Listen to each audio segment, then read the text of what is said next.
Wherever we go, there we end up.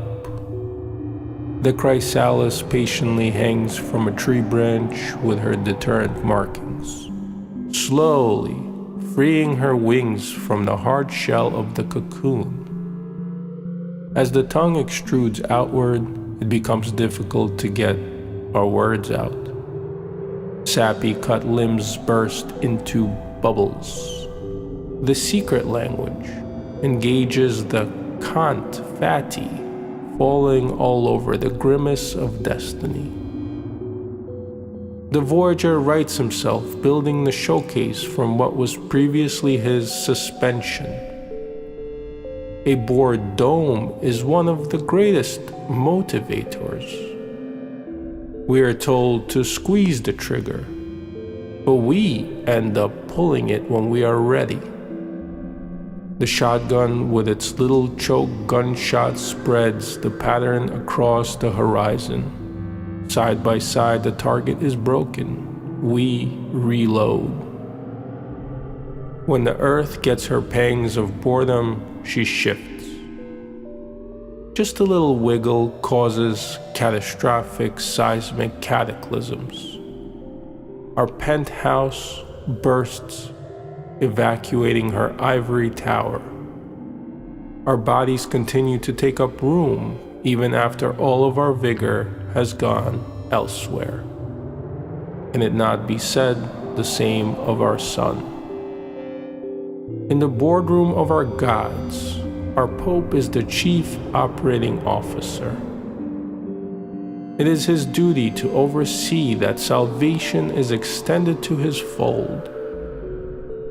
Plagued by budgets, schedules, and bottom lines, the Pope navigates the space between heaven and earth. The house of God is out of order. The decree is simple. Those who commit treason hang on trees. The flock falls back in line for now. The one who hangs wrong side down babbles to himself. In no uncertain way, every man for himself and God against all.